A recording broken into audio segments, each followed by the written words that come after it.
So now we're going to hear from my very good friend and Eric's very good friend and bicycling buddy, David Bogie.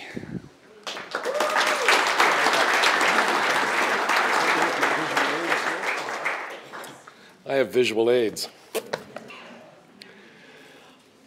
Anybody at the Danny Peterson celebration a couple of weeks ago?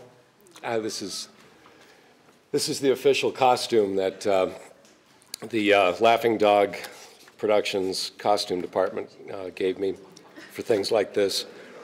I knew Erich for 30 years, but we started doing stuff seriously together about 6 years ago.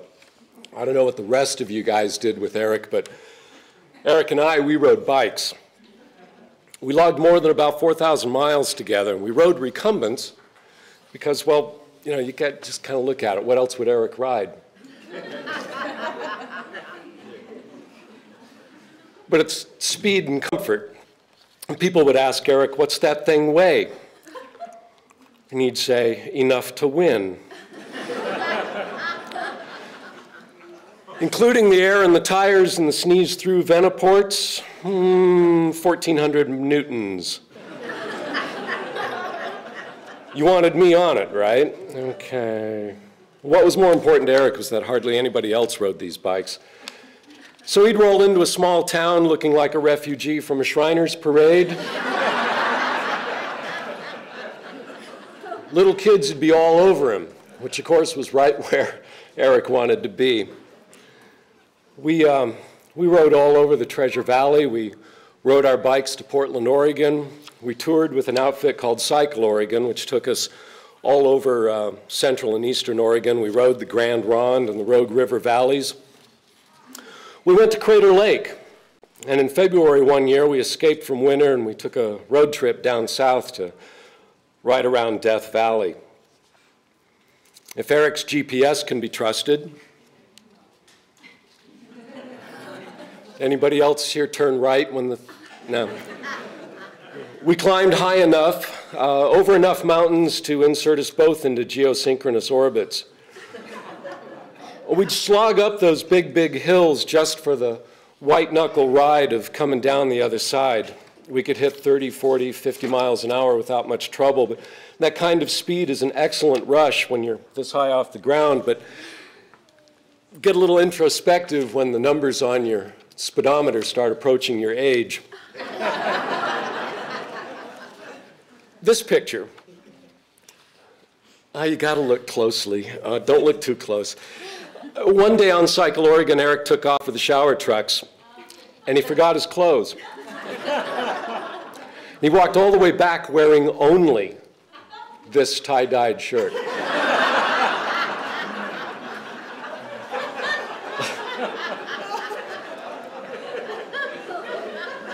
David, he said, I walked by every group of girls I could find,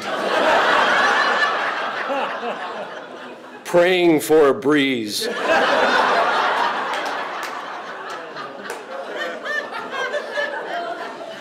Never happened.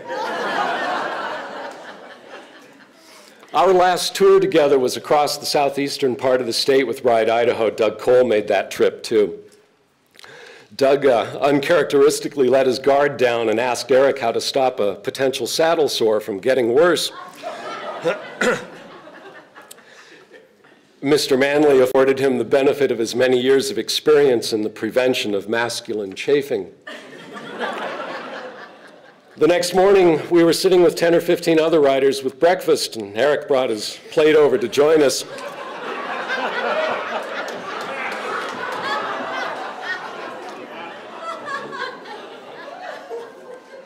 And Erich says, hot damn, biscuits and grab me, my favorite, past the 30 weight.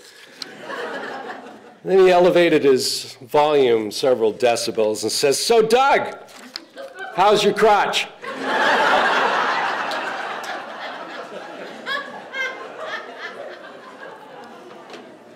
Okay, those of you who wish to participate, if I could get everybody to stand for just a moment, just a moment.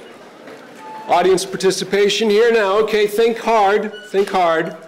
Remain standing if you have ever slept with Erich. I mean,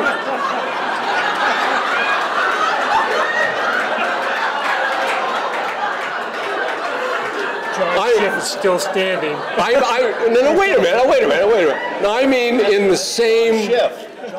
I mean in the same house or the same hotel, the same building. Yeah, okay, all right.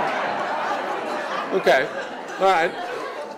Okay, the same hotel room or RV or tent, same boat.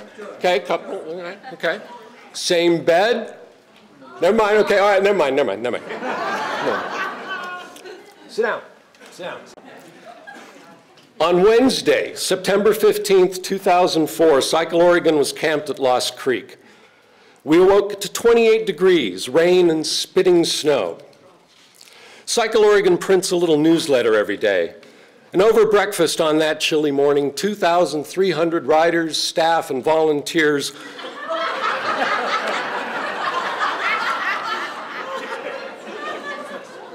woke to read this in the newsletter.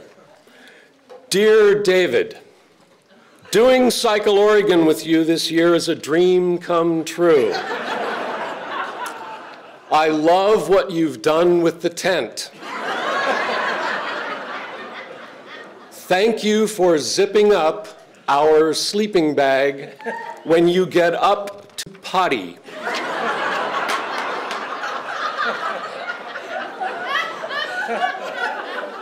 Love, Eric.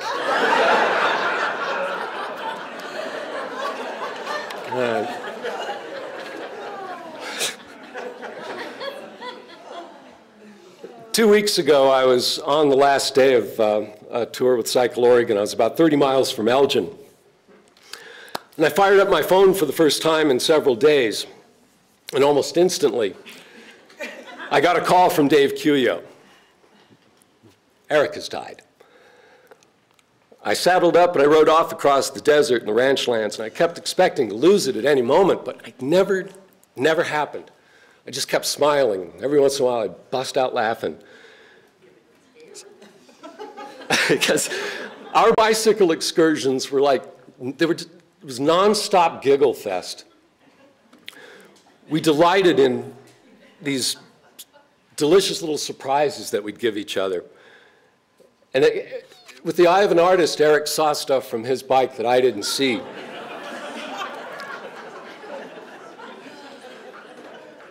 And because of that, we'd be riding along, and sooner or later, I'd discover I was riding alone. I was talking to myself. And I'd have to stop and turn around. Sure enough, Eric was back there somewhere. He'd gotten off the road. He was off taking some photograph of a plant or a building or the scenery or skid marks. And I miss that. And I miss him with every turn of the crank. The last slide you saw up there before the big glasses, Eric once asked me, you know, Hunter Thompson said, when the going gets weird, the weird turn pro, and what do pros do when the going goes beyond weird and goes on to goofy?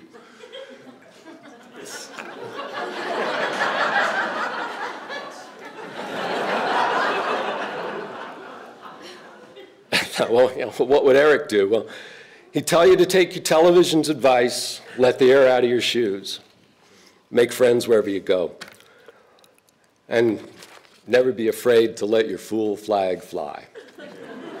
Thank you very much.